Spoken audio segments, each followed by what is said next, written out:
to switch off.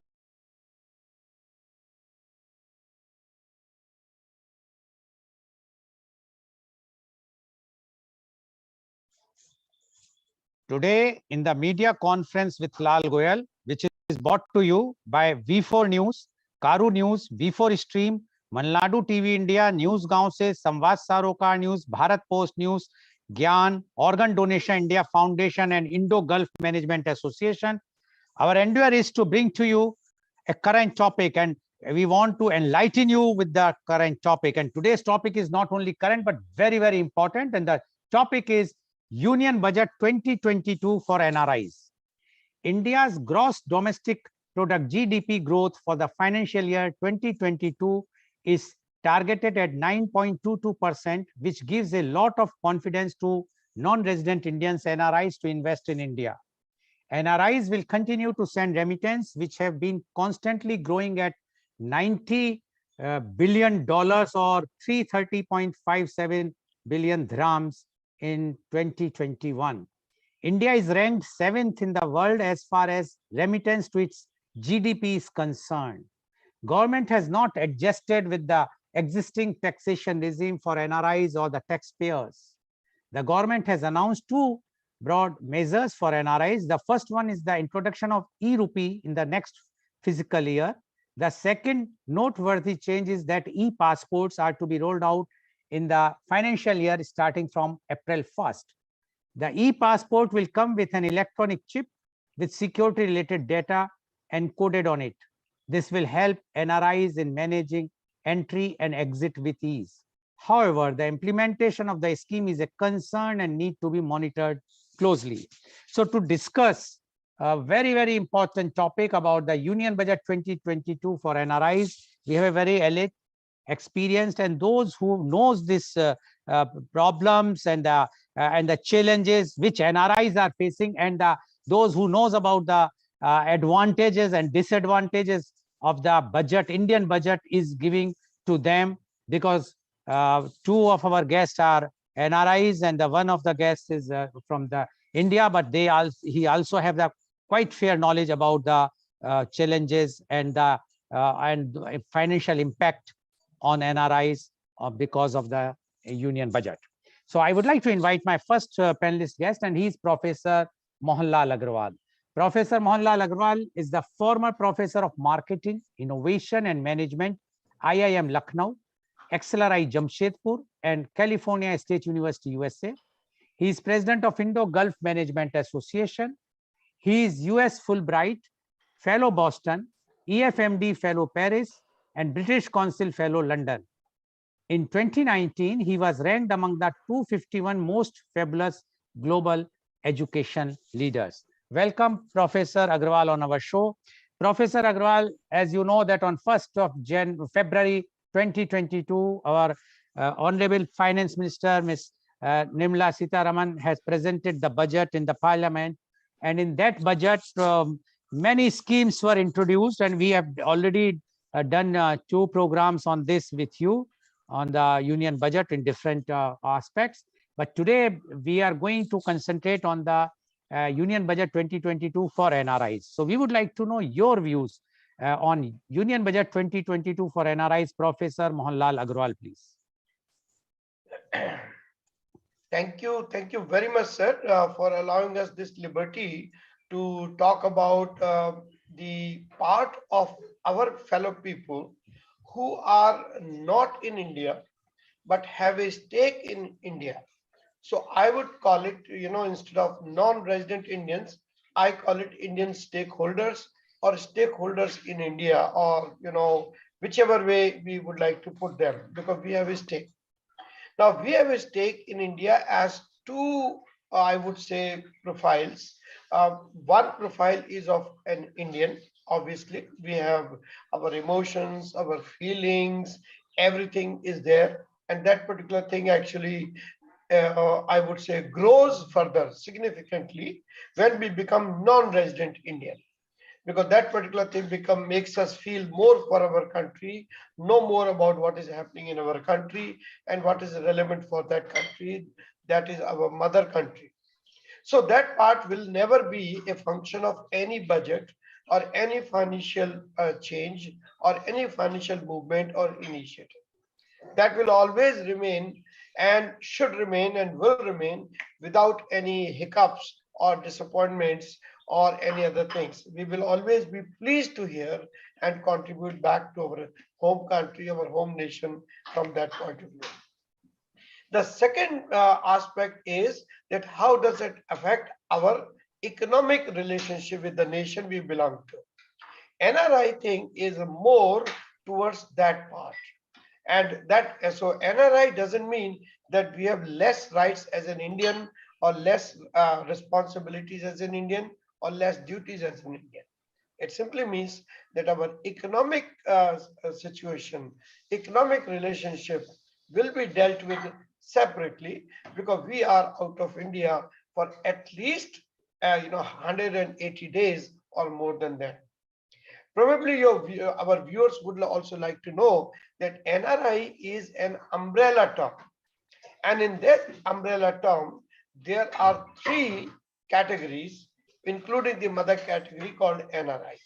So non-resident Indian is the mother category. But there are two other variants of that. The first one is called the OCI. In other words, that that we have got the card, we have surrendered our passport, taken the responsibilities of another country as its citizen, and still we have the relationship with India as if nothing has changed as far as our responsibilities are concerned. Only we do not carry the passport of our country, and which is called OCI. Obviously, that facility is available only where dual citizenship is not allowed, like Singapore, like UAE. UAE anyway is a different case, so we don't want to discuss it. But other countries where you get the citizenship, but you do not get the right to be dual citizen. While there are many countries now, increasing number actually, where a person can hold dual citizenship. Like just about last week, my son in Singapore and his family became Singapore citizen, and as a result, they now are becoming OCI. So that is just as an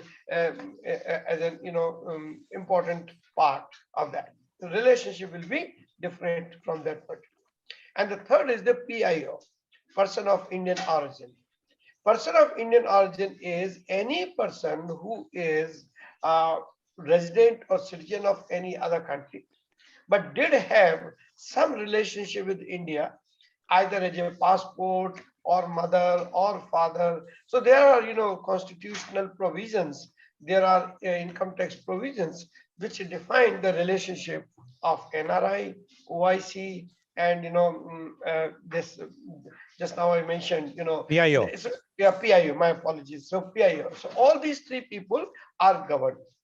In terms of numbers, the numbers vary. People have not given any official number, but still it is about 33 million Indians. 33 million Indians are NRIs. In other words, that they are out of the country in one way or another. 33 million is a very, very big number. It is, almost like probably, one Canada or maybe more than Canada, or maybe one very big, large state of USA, which is totally NRI. And every year, 2.5 to 3 million people migrate from India to become NRIs. So again, this number is only going to increase. Our very respected Mr. Goel mentioned about the impact of these people in terms of remittance. Without doubt, this is one of the biggest relationships of NRIs with India. $600 billion coffer as foreign exchange is not just made because of the exports. It is also made because of the remittances. The remittances that Indians send from this wherever they are back to the country. So it's a very important relationship for the health of the country, for the, if not growth, definitely for the stability of the country. Because these days, foreign exchange will decide how free you are in terms of globalization, in terms of your global policies or global things. So NRIs do that also. Now, given this background of NRIs and relationship, Government of India is also both sensitive as well as respectful to the contribution of the NRIs over a period of time. Obviously, the entire union budget cannot be, $600 billion budget, a union budget cannot be just about, NRIs. It has to be more for the people who are toiling, who are hurting, who are growing, who are also contributing to the health of the country while remaining in the same country. So the budget has to be there and for them, and budget has to be having them as the first stakeholder, and truly so that all particular finance ministers have understood this. And this is also a fact that in general all NRIs are well off, or at least let me put it this way, better off than their fellows in India. There is no doubt about the second sentence that all NRIs are better off than any average Indian. But that is not a matter of envy. That is not a matter of jealousy. That is also a matter of empathy. That is also a matter of understanding, because NRIs are saving this money, are making this money by working very, very hard in a sometimes very hostile country, in a very, very hard working environment, saving a lot, even at the personal cost of personal health. They are not spending, very few NRIs will spend the way their other counterparts spend. So in a way, they live a poor quality of life than probably the quality of life that resident Indians enjoy in India, even though they are earning less economically. So therefore, it's a kind of a scorecard that both assets and liabilities, pluses and minuses. Minuses that we miss many, many emotional events at our home because we can't be there, they can't be with us, and there is very little to rejoice. Thanks to these online meetings, things have become better, but otherwise we can't even see the face of the people of them. So therefore, there is an emotional cost also we are paying. Why I'm giving you all this long background of NRIs is to set the background for this taxation under the budget.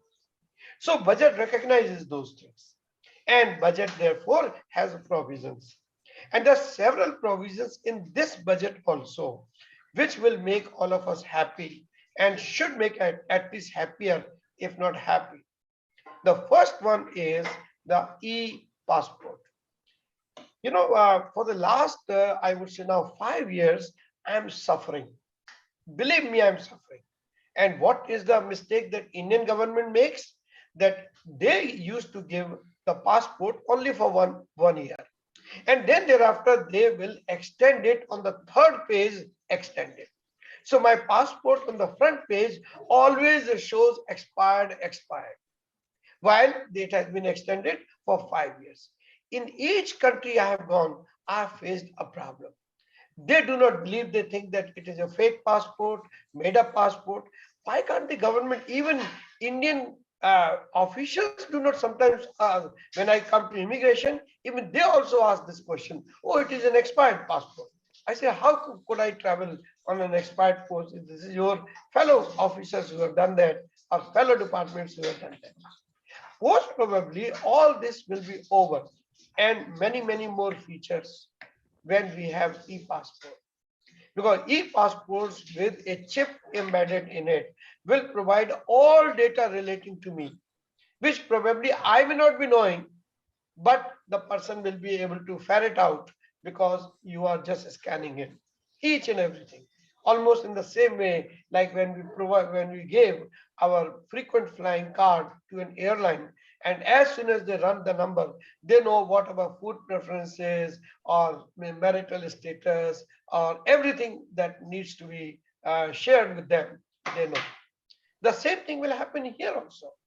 Who knows that the chip will also have that whether I'm defaulter, income tax defaulter or not, whether I'm absconding, whether there is something red alert or yellow alert or whatever alert it is against me, all those things will be there because it will be on the database and it will also connect with the database. So therefore, it protects us. At the same time, it also exposes us to the kind of, the real-time happening that will happen in the e-passport.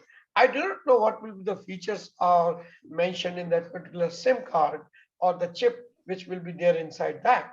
I can understand that it is possible that all that data may not be available to everyone. It may be on a need to know basis. I get that. And I'm sure it is the right thing to do, but definitely it is better than others. It also protects us because it will tell who are our near ones, dear ones, and who to call, when to call, that kind of thing. Who knows that if this particular thing is expanded further, and if we are willing to give that, even our health status could also be there. Like for instance, in the case of UAE, the moment you use your Emirates ID, everything they know about us. When was the time we came, first employment, second employment, third employment, visa, parking fines, the any other fines, and we will be stopped based on the basis of that Emirates ID. The same thing might happen, or in my opinion, should happen sooner than later. So to me, it's a very, very big step, e-passport, and we should never just dismiss it like that. The second is the e-currency or e-rupee. Now this e-rupee, when it will be introduced, will create a very, very big opportunity as well as challenge for the people who are not within the country. The remittances that we are talking about, all these remittances will be adversely or positively affected in terms of remittances because we will be dealing with e-rupees. And that particular e-rupee will also bring in a lot of convenience for NRIs and others, or inconvenience, I do not know, because it will depend upon the features of this. And RBI has said that it will take about a year before they introduce that. We know that there is a variation of e-rupee already in UAE, and I do hope that my friend Shalin talk about it, which is what is known as e-dirham. So e-dirham has been used for the last almost 6-7 years, and especially in the area of logistics and supply chain management. So I'm sure Shalin will know the benefits and the difficulties for the truck operators, for others, that they have this e-dirham facility. And some of the offices, they take only e-dirham, they do not take dirham at all. So again, who knows, that could be a very good model for e-rupee to follow. But I see that as it will also create a pressure on inflation. It will also create a money supply issue because we have been told right from our economics days, M1, M2, M3, but we never know that there was something like this could also come. So what will be the shape of that M4? That will also be a wonderful thing to see. So very, very exciting times ahead in terms of this also. The third, which I believe is very, very important, is this facility to allow us to provide a revised, assessment or income tax file. So because without feeling guilty, without feeling as if that somebody is accusing us of stealing or something else, but what we are doing at this particular moment is a very, very clear message, and that message is we trust you. Everybody makes a mistake. You have a second chance. And so this second chance is a very, very wonderful concept in any economy. It creates a bond. It creates a trust. It creates a new respect that you also understand we made a mistake. Yes, deliberate mistakes, deliberate stealing, deliberate hiding of the income. And if it is found, sure, punish it. No problem. But then many cases, we follow the rule that you are not guilty or you are innocent until you are found guilty. So that's the point which is again a very, very important point in this case also. So therefore, I wanted to highlight these three things more. As far as the interest is concerned, as far as other facilities are concerned, I think this is a wonderful thing that government has already done, that NRIs can open a stock trading account. They can also trade into shares. They can also trade into mutual funds. I mean, they were not in this budget, but previous thing. So combined effect I'm talking about. And as a result, all these particular things will happen. The very fact that the income tax rates haven't changed, I think that will make a little bit of certainty in terms of planning. But I do believe, and that I made last week also, and on that point I will end, that like last week I had mentioned that financial year and annual year or a calendar year must match, because NRIs are working under the same thing wherever they are, whether it is Singapore, whether it is UAE, whether it is Canada or USA or France or England. All of them are having this kind of thing, that where they are knowing which year you're talking about, and calculating, computing the income becomes more convenient. Many times we make a mistake because process of filing that is complex, because the way you are saying it puts pressure on us, and it's difficult to know which year you are talking about. So that's the thing I would say, and that is where I will end. I will definitely come back later, sir, when you give me an opportunity. Thank you once again. Appreciate it. Thank you very much, Professor Agrawal, for giving your views about the Union Budget 2022 for NRIs. And Professor Agrawal mentioned the benefits of e-passport, e-rupee, as well as for the filing the income tax returns in 2 years. If you have you want to amend your own income tax return, you can do it in 2 years' time.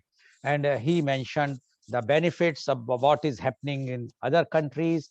He emphasized that the financial year and assessment year should be one, which is there common everywhere, not in India. So he has given all his views as far as the overall view of Professor Mohanlal Agrawal is that this budget is a good budget for the NRIs because of these things, which is e-rupee as well as the e-passport. Thank you very much, Professor Agrawal, for giving your views. Now, I would like to invite my next panelist guest, and he's Mr. Shailendra Shukla.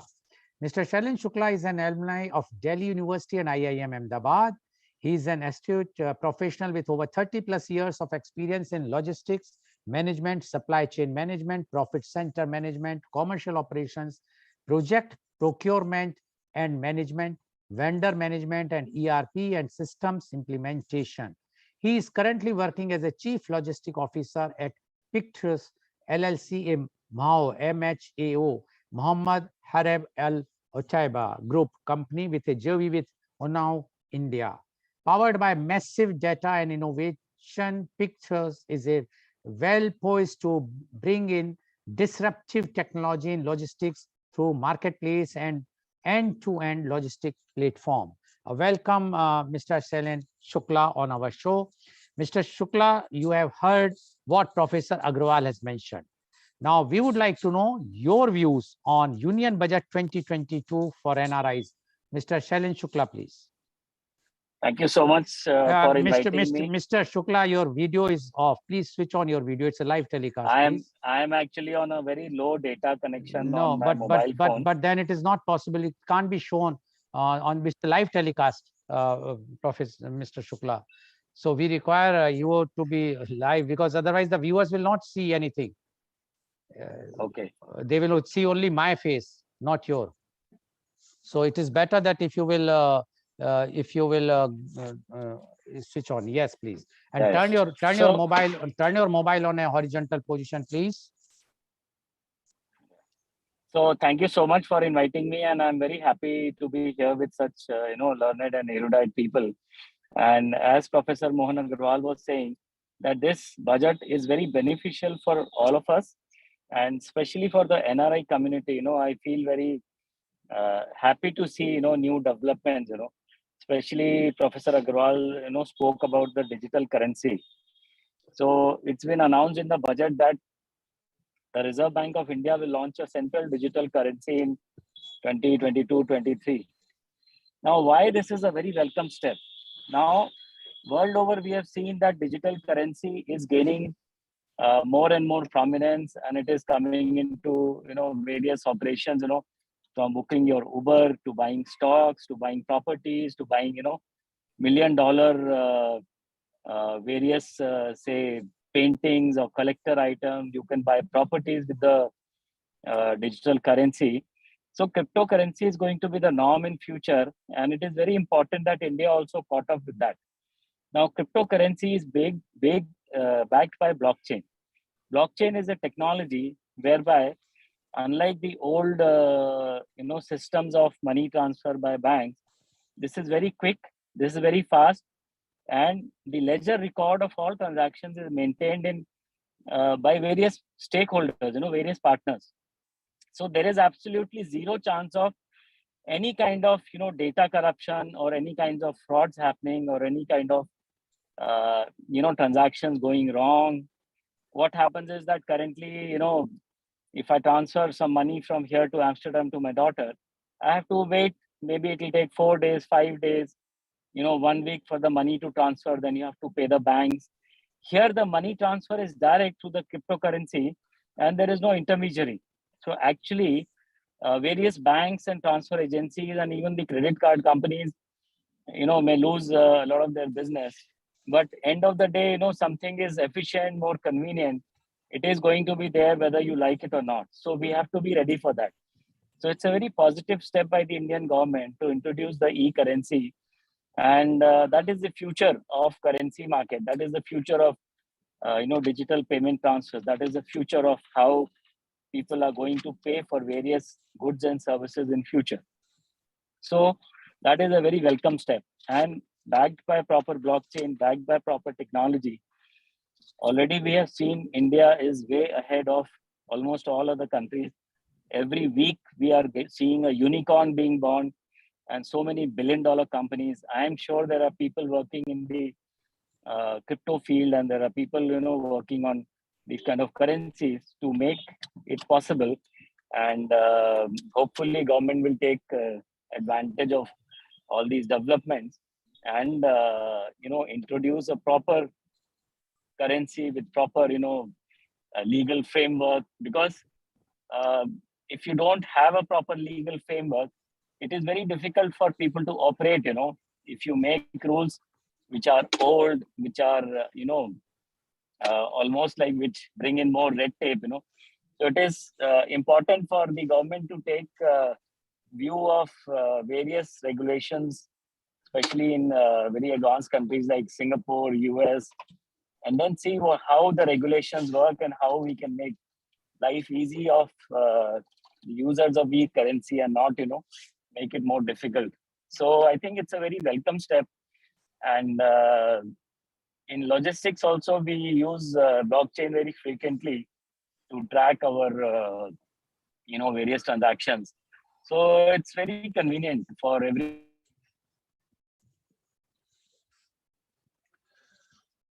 Okay, I think we have lost the connection, as he was saying, is on a very low data Yes, pack. I think So that may be the thanks. Airtel thing.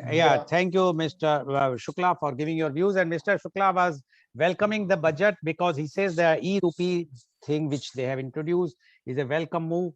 Although he is having some apprehension about that, what types of laws they are going to make, whether those laws will be old laws or the new, as well as then only this advantage of this will be. Although he says the advantages are many, although few of the credit card companies and bank will suffer, but that is a part of the game. But he's welcoming the things. So thank you very much, Mr. Shukla. When I will come back, I think at that time your data pack will be there. So now I will like to invite my next panelist guest, and he's Professor Dr. Nimit Gupta. Professor Gupta is the advisor of Harvard Business Review Council, Harvard trained case evangelist, North Cap University, Gurugram. Professor Gupta is Harvard trained and Philip Kotler certified marketing trainer with global teaching, research and consulting experience. He is in the Harvard Business Review Advisory Board and mentor to various national and international institutions. He is a recipient of various international scholastic awards. Welcome, Professor Nimit Gupta, on our show. Professor Gupta, you have heard Professor Mohanlal Agrawal as well as Mr. Shailen Shukla. Both have given their views about this Union Budget 2022 for NRIs. But we would like to know from you, your views although you are in India, but you have fair knowledge about what is happening around and what is going to be the impact on NRIs about this particular budget. So Union Budget 2022 for NRIs, Professor Nimit Gupta, please. Please unmute. Right. So thank you very much for introducing me, sir. And when I'm putting upon my thoughts regarding this Union Budget for NRIs 2022, I am taking a liberty of not only emphasizing. Nimit, Nimit, can I just for a quick second, please forgive me. Shalan ji, आप अपना video बंद कर सकते हैं to save your data, and when you come back, then you can open it again. Thank you. Sorry, Nimit. No issues. My apologies. No issues, sir. Right. So when I'm looking upon this particular Union Budget for NRIs 2022 content, but I'm not only focusing on what are the important parameters on which the things have to be taken care upon, but coming from India, I can see what are the implications it is having from an Indian perspective as well. Right, to start the ball rolling, the first thing which is I want to convey on that when we look upon NRIs from Indian perspective, generally I can categorize into three categories, right? The first NRI is the person who is moving to particular other country in order to get a better standard of living, may not be for himself, but for the family. The second is those who are having a decent amount of standard of living in India and they want to upscale it. And thirdly, who are moving to another particular country for specifically increasing the business horizons and having a good standard of living in India as well, and of course in the other country for sure. Right. So if we look upon the remittances which are being brought back into a country like India is very much higher when we are looking upon the category 1 and 2. The category 3 has its own implication because though the quantum per particular individual or NRI is less, but the volume is humongous. Wherein we see that in many of the countries, we have NRIs who are working in different capacities, maybe a skilled worker, maybe a semi-skilled worker, and they are very happy to put the money back into their family using any particular currency for that matter, which I will be talking to you in a later aspect. Now, keeping all these considerations into very close to heart, and when we look upon the three important things which came into this particular budget, let me put emphasis on the very first, which we are talking of an e-passport, right, which is having an electronic chip, right, being mentioned over there. Let me tell you that this particular e-passport is basically a passport which has its e-origination, and to the recent information, this is the project which is being backed up by TCS, and TCS will be working upon in creating these particular e-passports, right? So one, we can look forward that how the flawless system it can be with reference to the existing passport system. Secondly, also since it is an Indian company working for Indians as well as for NRIs, the amount of data and its privacy will be very, very crucial. And also when we look upon this e-passport, it has a one very unique feature, which is already mentioned by Professor Agrawal. But apart from that, this particular e-passport can store up to 30 transactions of the recent visits, right? This 30 important visits transaction is not only important from the IT perspective, but from the whole business ecosystem perspective. Coming from the domain of consumer behavior and marketing, if we look upon this, can enable any particular organization within India to customize the things accordingly. And that is a very, very big thing. So I'm not taking this particular budget provisions only from the perspective of making the things for the knowing, but also with reference to how it can impact on. Similarly, this particular e-passport, which has now having the advantages as well as disadvantages, but most importantly, this e-passport will have better acceptability across the world, and it will help India in rating itself in a much better position in reference to having the passport coming from the non-visa countries. So probably it will also upscale India's global ranking with reference to acceptability of a passport, which of course will give the probable or the potential NRIs another hope and another scope to move to different places. So A, this will increase the employment in the tourism sector in that particular manner. And similarly, of course, it will help the further NRIs to move on. Though it is rightly mentioned by Mr. Shalain that it has certain cutting of employment with reference to existing sector, but that is how the economy grows. That is how the technology grows. Coming on to the second important aspect with reference to a digital currency, with reference to the e-rupee. So let me tell you, this e-rupee is the very, very important need of the hour. Reasons are pretty simple, that if it is introduced in the right frame, what is being mentioned by our respected FM, we are able to see that the cost of transactions, which are cross-border remittances included, they will come to a drastic reduction. And that will be a very, very positive motivational factor for any NRI to send back the money to India. And let me tell you that when money is coming back to India, the money is not for saving or investment. The money is for consumption. And whenever any Indian consumes that money that is coming from any other particular country, it goes into the multiplier effect and it will change hands. And impactfully, India will have the more money supply. And of course, that will lead to the 9.2 GDP rate, what is being forecasted in this particular reference. So when we are looking upon not only the cost of remittances, the faster remittances is very, very important. Because if we look upon the purchase intention is very, very important. And sometimes the money importance is at a particular point of time. And if you're getting up money at that particular point of time, perhaps it will increase the consumption.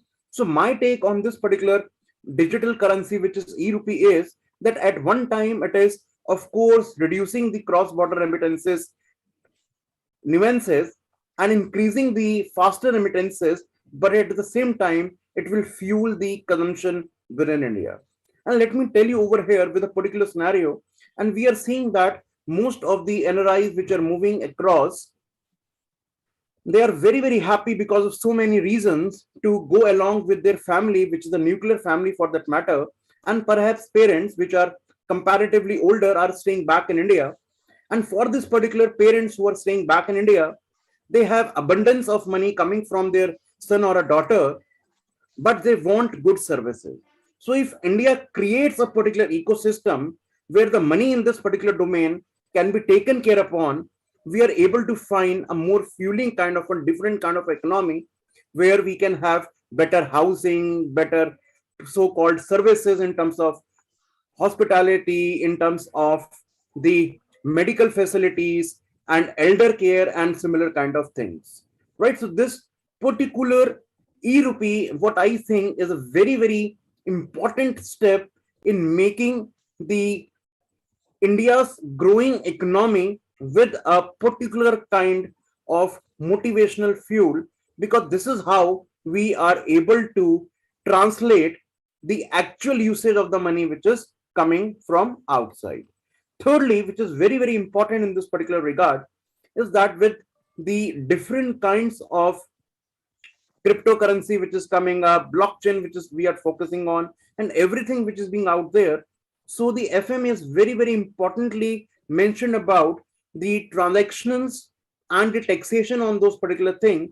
So A, it will help the NRIs to be very, very cautious in terms of investing in cryptocurrencies, which is coming from Indian or not Indian domain.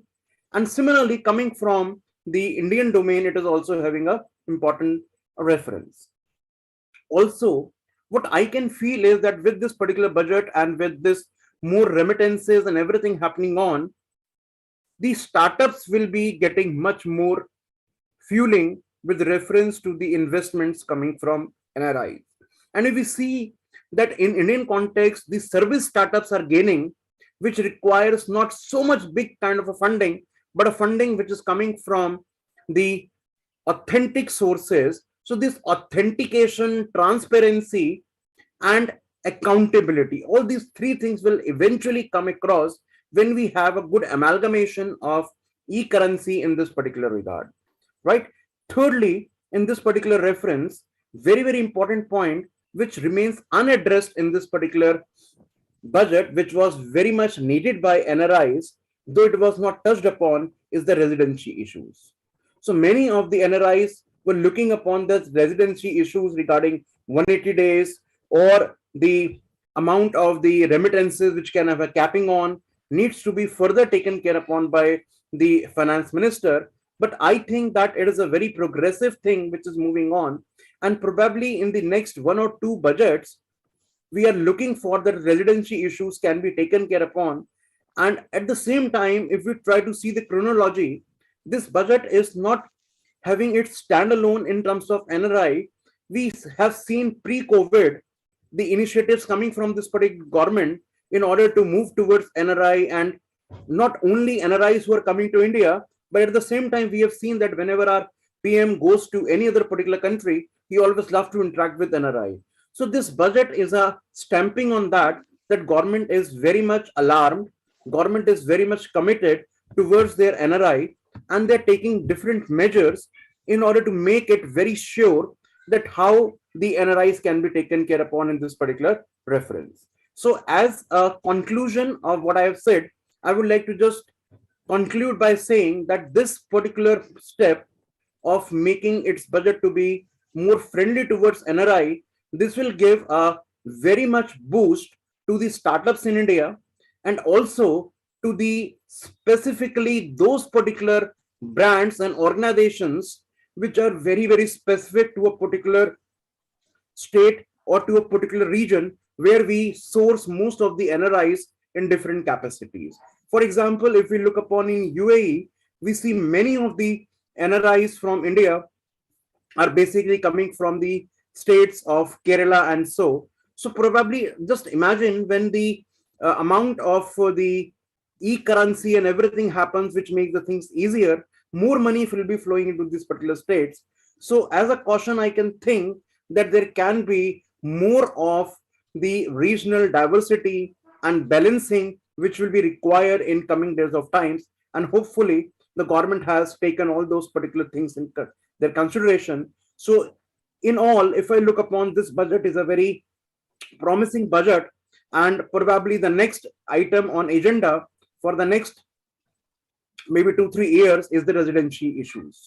Thank you, sir, for your patience listening. Thank you very much, Professor Gupta, for giving your views. And Professor Gupta is very positive about this budget, and he says the main reason is the e-passport and e-rupee, and he says because the e-currency will definitely give the boost up to the startups, and it's very, very easy for the NRIs to send their remittance in India. Although he says about the residency issues, etc., but he says that will be taken care after 2-3 years. He mentioned also that the Prime Minister goes wherever, he loves to meet the NRIs. Yes, but except this time when we went to USA, there was some problem. But anyway, it has happened. It's always. Now, before I will go to the questions, because I would like to make it very, very clear, I have to act as a devil's advocate. It's not that I am against or for, but because all three of you has spoken the benefits of this or the very, very good budget about the NRI. So I have to ask some questions which I will prefer that you can explain, so that our viewers will come to know whether this is correct or not. So my first question goes to Professor Mohanlal Agarwal. Professor Mohanlal Agarwal, only two things in this budget for NRIs or for everyone, even if I am not an NRI, if I am traveling, e-passport, I can also use the e-rupee. So it is not nothing only for NRIs. But my question to you is, when we talk about the passport and especially the chip in passport, we know very well what has happened in Pegasus case in India, where every privacy of all those who matters, I'm not talking of the general public, but those who matters were compromised, whether it is a political leader, even Supreme Court judges or journalists and whatnot.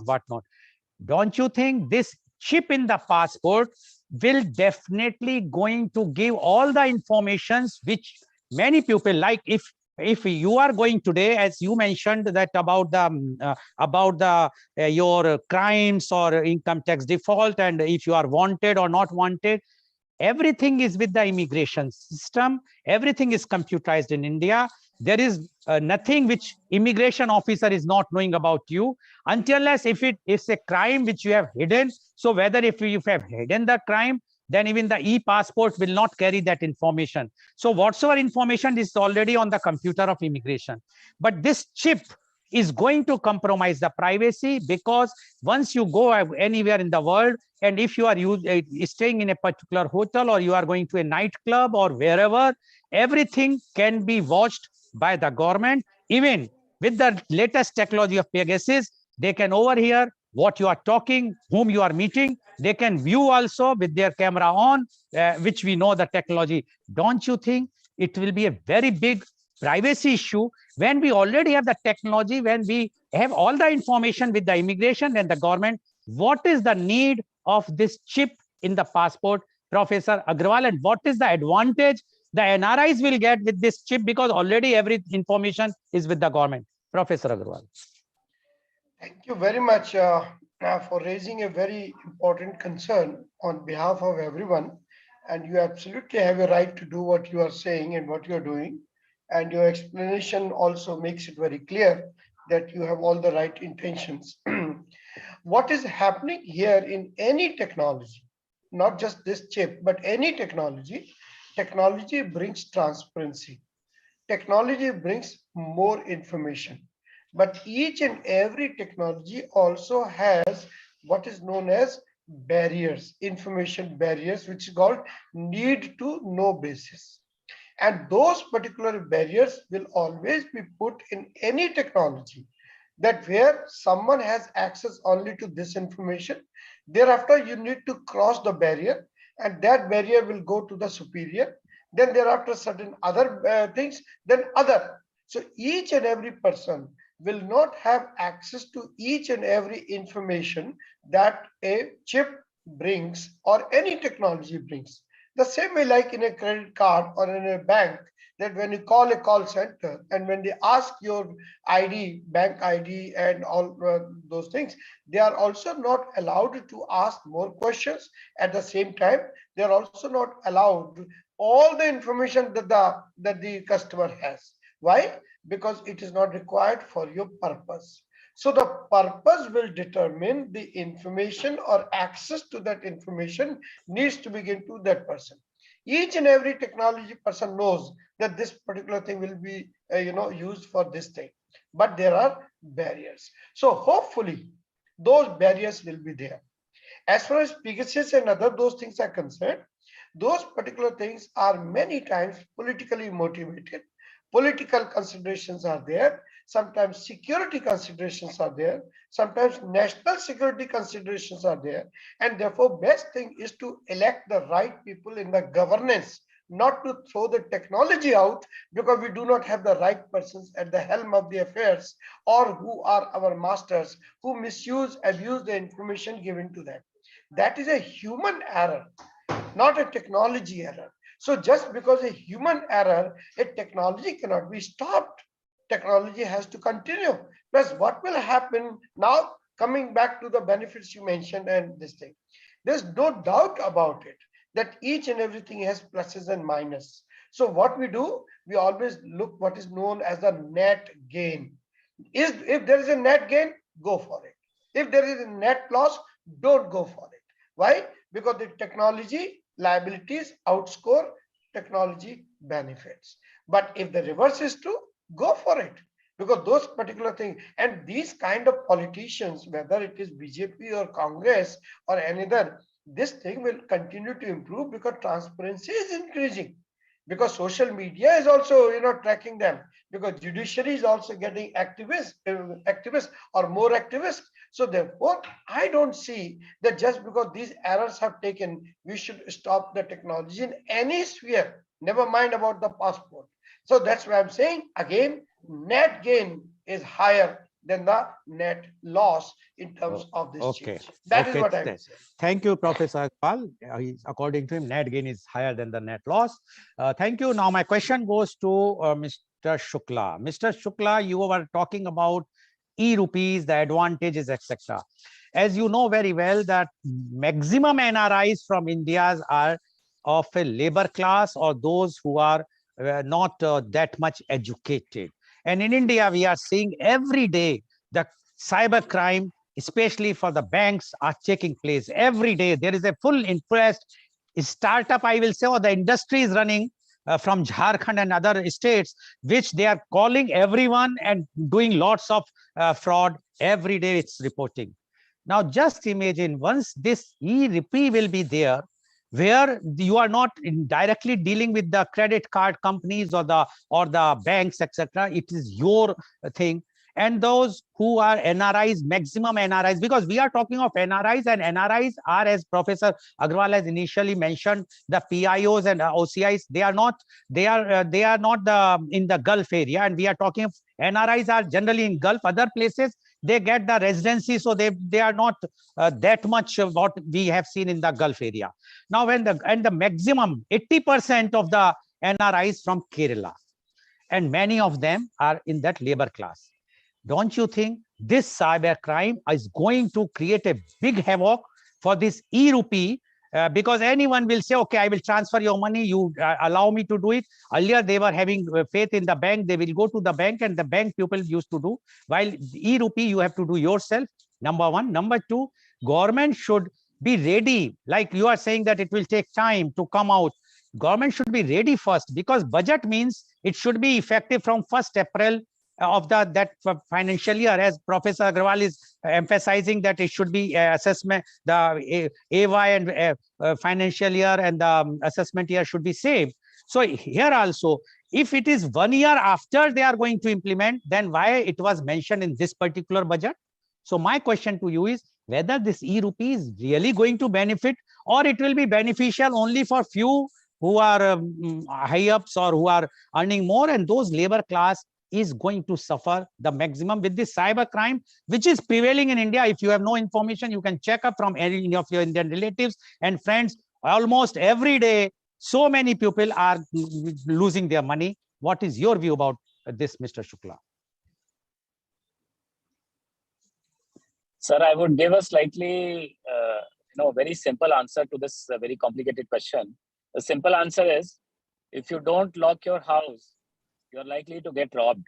In one sentence, I've given you the summary of what I want to say, and I will explain it now, that there is a paradox in our life. On one hand, we are sharing our date of birth, our minute-to-minute journeys, our birthdays on apps like Facebook and Instagram. And on the other hand, we talk about privacy. So there's a lot of hypocrisy in what we say and what we do. While Pegasus, as Dr. Mohan Agrawal mentioned, was a purely political issue, sir, if you are aware, 99% of the apps on your mobile phone track you while you are not using the app also. If you are a user of iPhone, recently iPhone, in a software upgrade, has given the power to the users to stop the apps from tracking them, which means if you are on Facebook and Facebook can track you on your mobile transactions, on your banking transactions, on your chats on WhatsApp, what you're doing on other apps also. So 99% of so many Chinese apps recently were banned, because they were doing a lot of data harvesting. So data harvesting is a very old trick used by, various unscrupulous agencies and, software developers and hackers. And while you spoke about hacking in India, I would like to tell you that the world's highest hacking incidents and digital forgeries happen in US, Europe, and Africa. And Middle East is also, unfortunately, one of the largest, shares the largest portions of victims. So if you lock the door, nobody can rob you. So if you are careful, you will not get hacked. If you are not careful, then you will get mugged on the road also, So there's no role of digital currency. So digital currency is here to take you forward. And as Dr. Agrawal said, there are pitfalls which we need to be careful about. There are things which you need to do. And sir, I beg to differ with you on the point that you said that, the poor people or the labor class will, get duped. I do not agree. They're very net savvy. They use the latest technology to talk to their country. Okay, we have all again lost. They'll save a lot of money. Right now they are paying. They are Yes. paying to transfer money to their hometown. This they will save because the money transfer cost will likely to go down by almost 90%. So they will be the biggest beneficiary while transferring money to their home, to their family. They will not lose the money in terms of transfer charges. So the e-currency is going to benefit them in a big way. So I think this fear is totally unfounded.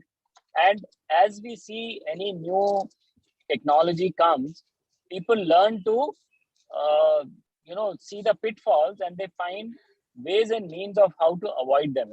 So with time, we will have measures in place. The technology provider themselves will put measures in place whereby you will not be able to get defrauded. Oh, okay. But thank you. yeah. Thank you, Mr. Shukla.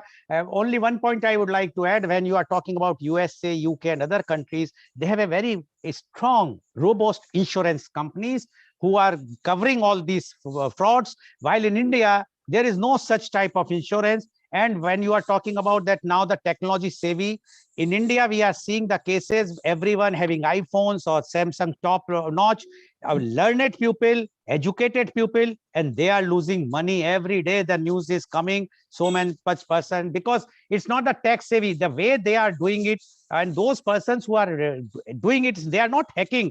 They are just giving you the call, and in that way they hack, not in a very advanced technology hacking. What they are in the banks they are doing. Even we have seen in the case recently in Singapore, when one of the bank was hacked, and the money was not the bank was hacked, all their customers were hacked, but the bank reinstated the money immediately with the support of insurance company. While in India, that system is not there till now. That is a problem. Anyway, thank you very much, Mr. Shukla. I will come back to you. You can close your video now. Now my question goes to Professor Nimit Gupta. Mr. Gupta, you were saying budget is very good, blah, blah. If you compare this budget, which Professor Agrawal mentioned, but unintentionally, he mentioned just about the previous budget. If you see the budget of 2021, there were things which were really directly benefiting the NRIs. Because, as I told you, the Kerala is the maximum NRIs in Gulf area. And there were elections in Kerala last year. This time, no elections. These 5 states are having very less NRIs. Punjab is not having those NRIs. Basically, they are in Canada and other places, very less in Gulf. Now, my question to you is, this budget is again a political budget, although I would have asked this question to Professor Agrawal, but he always says that you always put me a political question. Now, I am asking you because you are in India. I can straight away say that this budget is nothing but it's a political budget. This time they know that Kerala is not going for vote. So they have not given any relief or any advantage to the NRIs whatsoever. They are just saying that e-passport, when it will come, nobody knows. E-currency, nobody knows. So it is nothing. It's just a 15 lakhs will come to your account or achhe din. My point to you is, don't you think in India, this budget is again a politically motivated, nothing, no news, good news for the NRIs? Professor Gupta, please. Right.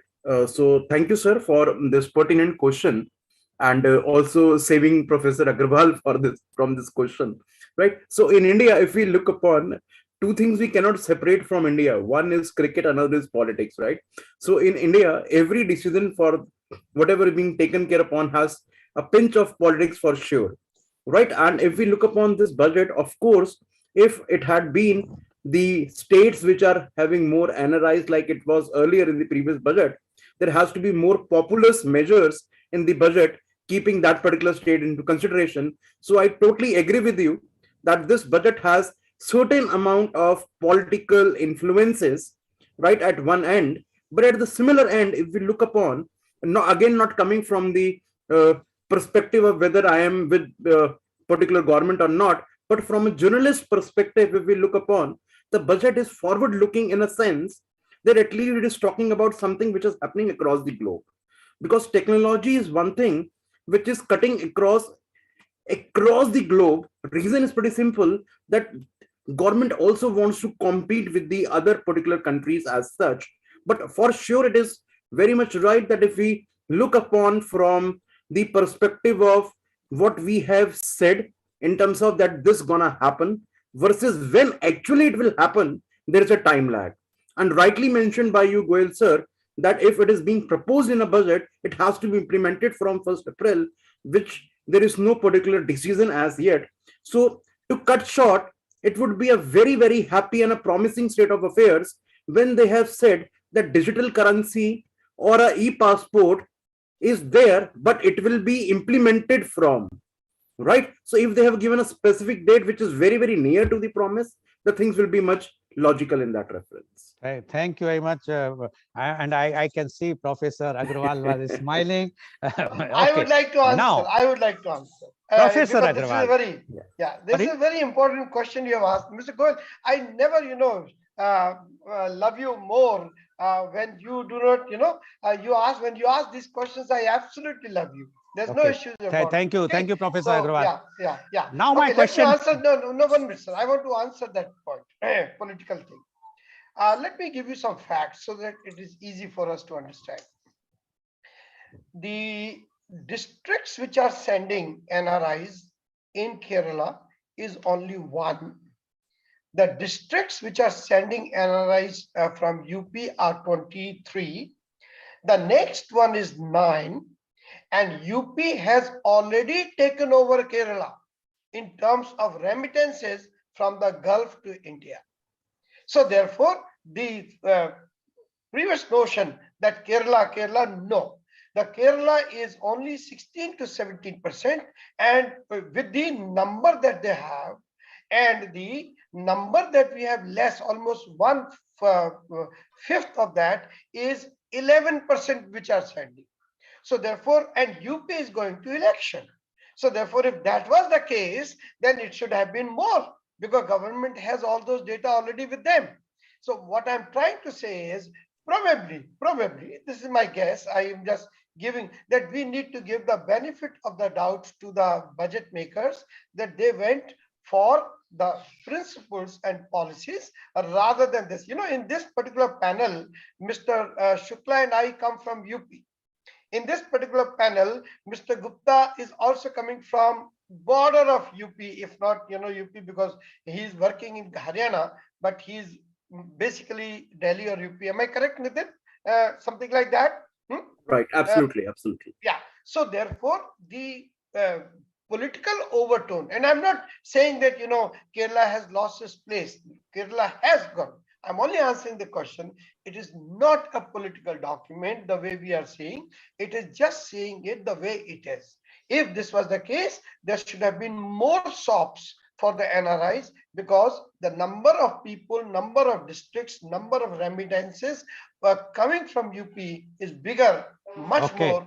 Okay, Professor Agrawal, your interjection for the political is right, but I will tell you, I just had a discussion last week only on this budget only. I don't know whether it was with you or with someone else, in which I clearly mentioned one thing, and I asked this question, that this budget is against, because there is everyone knows now, it's not a secret, because I also belongs to UP. When you are talking about the UP, there is no secret that there is a fight is going in between, a cold war or an open fight, whatsoever you will say, between Mr. Modi and Mr. Yogi. And this budget is to see to it, because there is nothing for the UP this time. Everybody was knowing, expecting that budget will give something for the UP, but this budget is basically to see that Mr. Yogi will not get any advantage. So it will cut or it will clarify the things what you are saying, that this budget would have given more relaxation because there is a very, very strong current going on. You can talk to, when you belongs to UP and everyone belongs to UP, they can cross check with their relatives. Everybody knows that there is a fight going on between Mr. Yogi and Mr. Modi, and that's why because it's nothing new, because everybody knows that Mr. Yogi's ambition is to be the prime minister, and he's looking for the seat, and that's why to cut short, this is the reason nothing will be given. This replies your last time, the last budget, because BJP wanted to win Kerala by putting the Kerala chief minister, portrayed him in a very, very bad shape, very bad image was created about the sex scandal and whatnot, and the custom duty evasion, smuggling, etc., etc. But in spite of all, the BJP could not score anything there, and the majority came with the same. So basically, it has nothing to do. Anyway, thank you very much. Now, my question to you is, do you agree that NRIs are left with nothing much to cherish in this budget? Forget about this e-passport. This is for everyone. If it will benefit me also. It is nothing very much for this thing. In Hindi we say ek jhunjhuna pakda dena hai, but not a real benefit for NRIs. As NRI, are you getting any benefit in tax? Are you getting any benefits for housing? Are you getting any benefit whatsoever? And I can add you here also that I did a program on Pravasis, and their grievances from UAE only were that they were treated as a second citizen in country when they come back here. Till the time they are sending remittance, fine, because during the COVID they were treated very badly. Although Vande Bharat or whatsoever, that was a very, very good gesture from the government that they have organized those flights. But when they reached in their home states, they were not giving any importance what they have remitted here. So do you think NRI's expectations for more while they could not get anything that in this budget? Professor Agarwal. I think you have raised a fantastic question. This is the question I was hoping that I would be getting, and you have given me that opportunity. So I want to thank you for that. As far as, the second class, third class, first class citizenship is concerned, let's leave it at that, because that is again a personal question, loaded question. People say in order to sensationalize this, sometimes, I'm not saying all the time, but sometimes, and some people have a tendency of Oliver thinking, that give me more, give me more, give me more. I'm not one of those persons who will say give me more, give me more. I will also say, let me give you more, let me give you more. That kind of thing should also be there. So I will not go to that person who it was from my Gulf, because every country has its own people of different opinions. So that's okay. They don't define me, nor I define them. So anyway, now coming back to this thing, that what budget did not do for NRIs, and there is an excellent question. Let me give you answer number one. There is a very, very poor parity between NRIs and residents in terms of TDS. In the case of TDS in India, residents get collected only 10%. In the case of NRIs, it is 20.86. And this is very, very wrong. If you are taking the tax, collecting the tax, why you are collecting higher from them? Make it a parity question, because if it is 10%, 10%. If it is 20%, 20%. If you want to refund the money, obviously you will refund the money. But why collect and refund?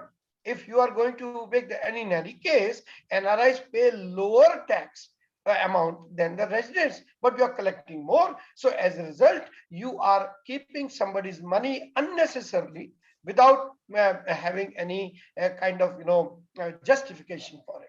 So this is the first thing where I think every finance minister for the last 3-4 years, or maybe more, or even Congress, they just don't give a damn. Well, so as a result, this particular thing became number one point which should have been done. The second thing is in the terms of selling property. When property is sold in India by NRIs, either bought or received in ancestral thing, again the same thing is there. That in the case of this selling, the buyer, the buyer or the seller, whosoever, I think it is seller, who gets deducted 1%. In the case of NRIs, it is 20%. Why? So this is another disparity which I wanted to bring out for our attention, that we can understand that point is the same. Why are you discriminating? So this is another thing that and it has got nothing to do with BJP government or government or Congress. Everyone has had its own faults.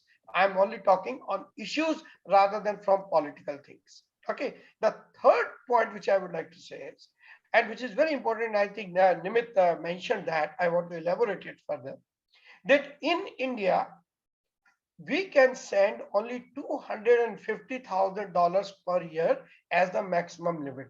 Nonsense.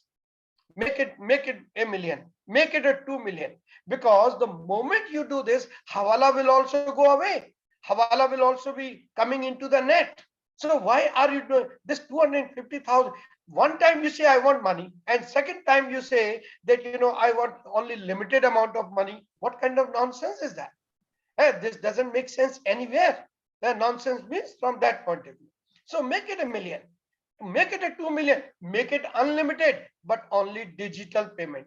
And as a result, transparency will happen, government will receive more money, and these angadis or all other kind of guys who are, that Amitabh Bachchan style films, they will all be having a pressure not to send it through hawala. So you are in fact encouraging hawala, because you have made it. How do I 2.5 lakhs dollar is nothing today. I mean, it is less than 3 crores, or maybe 5 crores or something like that.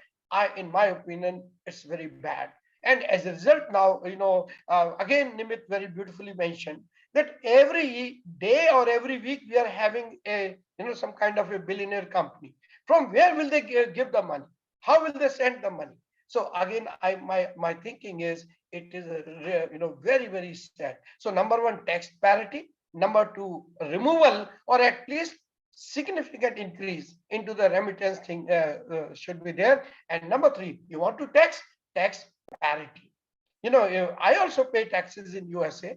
There also I fill out my thing, but they don't make a difference in terms of deducting the money at source from Americans and this thing. So here it is. So therefore, this is the other thing. Then I would say, bring more people into the tax net, bring more people into the transparency net, if not tax net, by making it easier. Forms are there.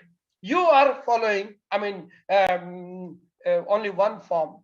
NRIs have to submit 2 more submissions, T2, T3, something like that. I may be mistaken here. So therefore, let's keep it that way. You want their money. Now coming back to this remittance thing, believe me, we are not doing a charity to the government by sending remittances. We are doing it because we have to. There's no other place where we will send money if we don't give it to our own country. Everybody does that. Every country needs it. Egypt needs it. Jordan needs it. Lebanon needs it. Do they also consider them as the same way? Okay, come, I will give you 5-star hotel, while my other people will get 2-star or 3-star hotel just because you have sent the money. Please, you have sent the money, we appreciate. But that doesn't give you right over and above the resident countries. If the whole country is like that, how can you expect that, give me this? When there is a disaster, and when somebody has built a bridge on ocean and others did not, then does the ocean spare those people who built the bridge on it? When there is a disaster affects everyone.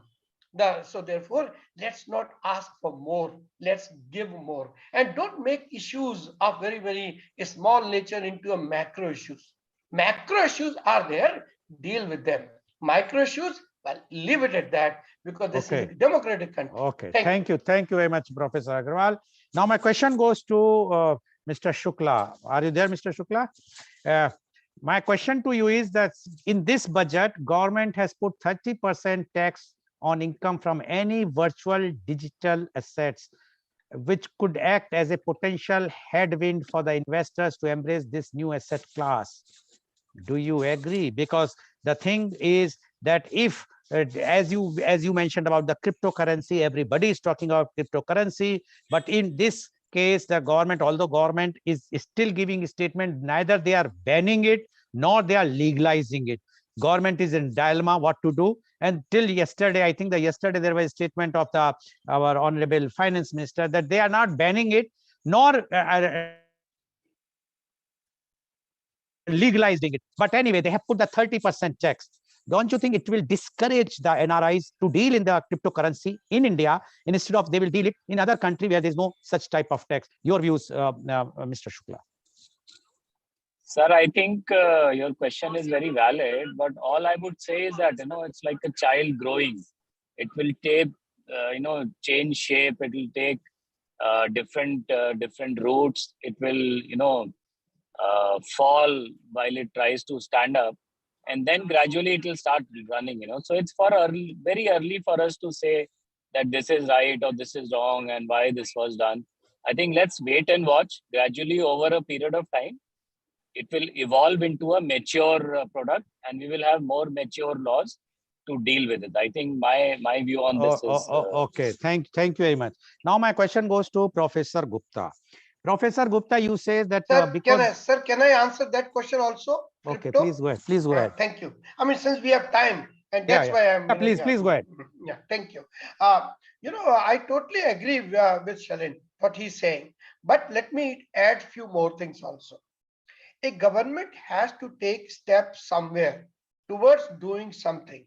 Inaction is also an action, but bad action, worse action than bad action many times, right? So therefore, if the government is taking 30% of this thing and then saying it is not legalizing, I think there must be some economic, financially sound reason, because they don't want the economy to become run by a currency whose valuation is still not fixed. The valuation of this is there is no inherent value in any cryptocurrency. While there is a guarantee of the Reserve Bank of India and others if behind the other currency or any other, for instance, but crypto has no inherent value. It is only created by, so therefore government has to figure out that if people are having so much cryptocurrency, how will they pay back? How will they say that, okay, this is the thing that, and why it is taking 1 year? Because they have to make sure that there is some economic guarantee, federal guarantee. I have worked in Reserve Bank of India in the same office, a corporate office. Dr. Manmohan Singh was my boss at that time when I was working in the Reserve Bank of India in 1984. And C. Rangarajan was my immediate boss. So therefore, what I'm trying to say here is that there is a sound process of discussion going on behind them, and hopefully, as Selen said, let's begin with this. Let's get it right, and let's get it wrong also. But at the same time, let's get it better. So goal of doing bad is to get it better.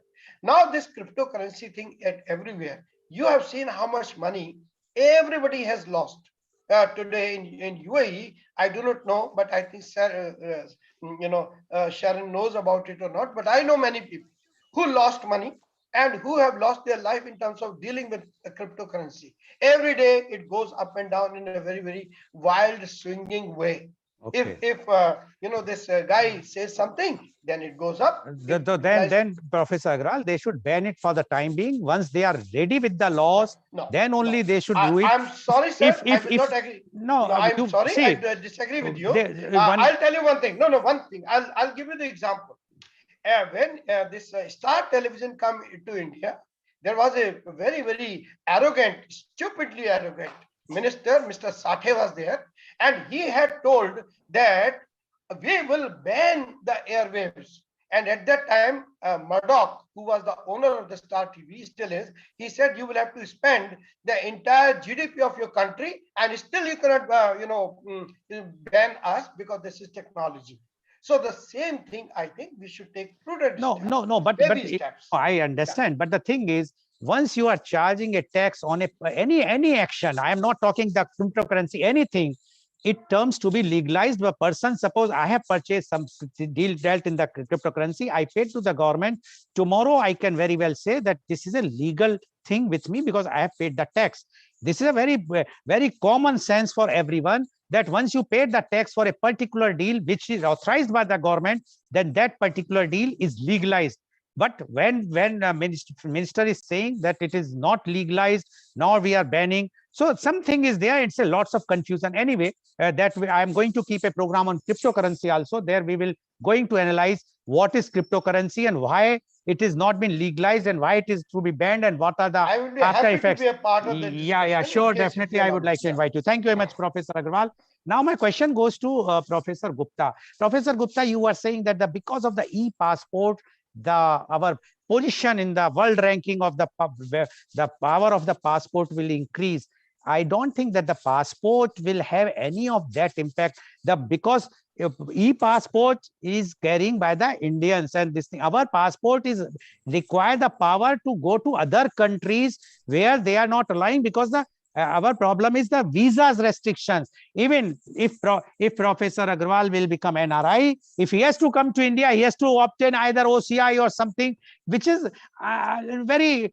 My son wanted to come to India for tourism, but he, being a British resident, he's preferred to go to UAE, not to India. So even until unless you will not change those things, your passport, and how, and other countries are also dealing. If you are having an Indian passport, I can tell you, in UAE, I was there, Professor Agarwal knows, I met few investors and whatnot. They says, if you are holding any British or European or US passport, your value, if you are working anywhere, your salary will be multiplied. But if you are an Indian passport holder, so that chip will not work.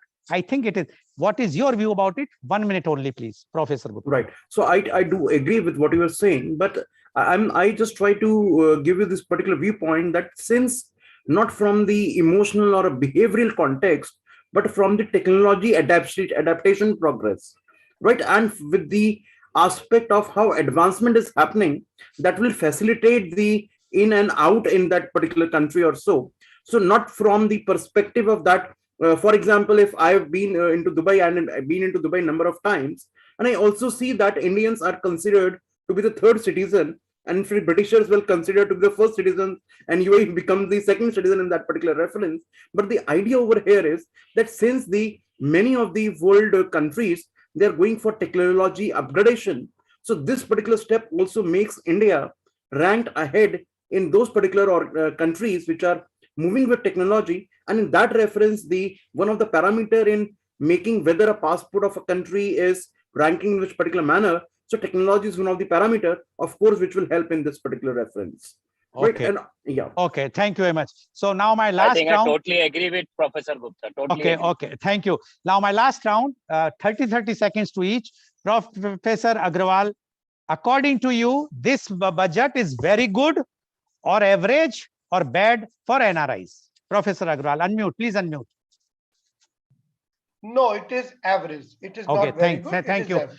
Thank you. And which is a good thing. Okay, no, I am not asked whether average is a good thing. If it is like this, then then the school children will be very happy. Youth, you will be very happy that Professor Agarwal, if he will give you average, then you are very, very good. There is no I know. okay. So I am not going to comment. Mr. Shukla, your rating, is it a very good or an average or a poor budget for NRIs? It's a very good progressive budget, because okay. For budgets NRIs are made for general public. Okay, no, okay, fine. I don't have time, so I wanted to know this. Yes, Yeah. Professor Gupta. Not very good. I introduce a new category, which is good. Okay, now you have come out with your category. Okay, thank you very much. Thank you very much.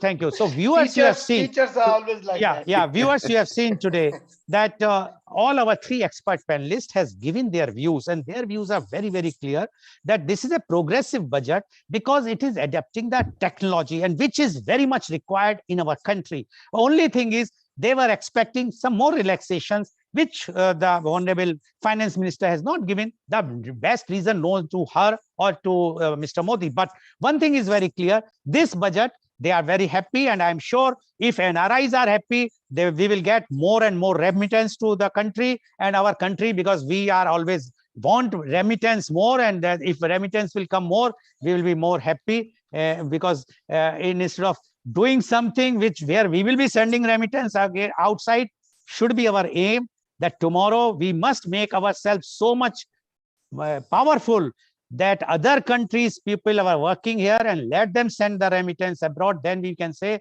yes, really our country is a wish guru even for that. And I'm sure that way it is moving ahead. The day is not far when country will be proudly say we are going to be the wish guru. Thank you very much. And today's program has been live telecasted by V4 News. Caru News, V4 Stream, Malnadu TV India, News Gaon se, Samvad Sarokar News, Bharat Post News, Gyan, as well as it was shown live on Facebook and YouTube. And our endeavor to bring to you every day new topic. And today in the media conference with LAL GOEL at 10:30 a.m. And nowadays, you know, there is only one thing which is happening all over the country is hijab controversy. Very bad, very sad, but it is there. So we have to show to you the reality. We will analyze whose fault or no fault, who is right, who is wrong. So hijab controversy, which we are going to take up tomorrow. And my panelists are Advocate 𝐂𝐀𝐑𝐔 𝐍𝐄𝐖𝐒, a renowned social activist and Supreme Court lawyer. Advocate 𝐂𝐀𝐑𝐔 𝐍𝐄𝐖𝐒, practicing in Supreme Court, New Delhi.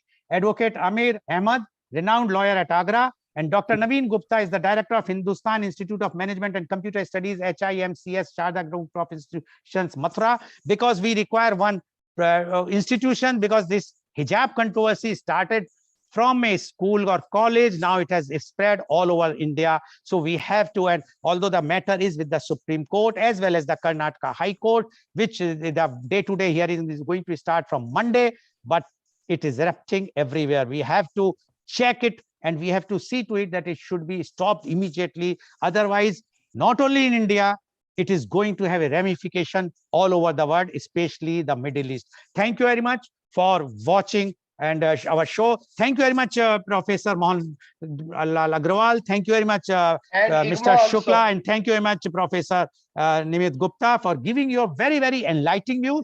And thank you all our viewers. Thank you, sir, for hosting us. Thank you very much for our viewers for watching our show. I am sure today's program is quite enlightening to you. Thank you very much.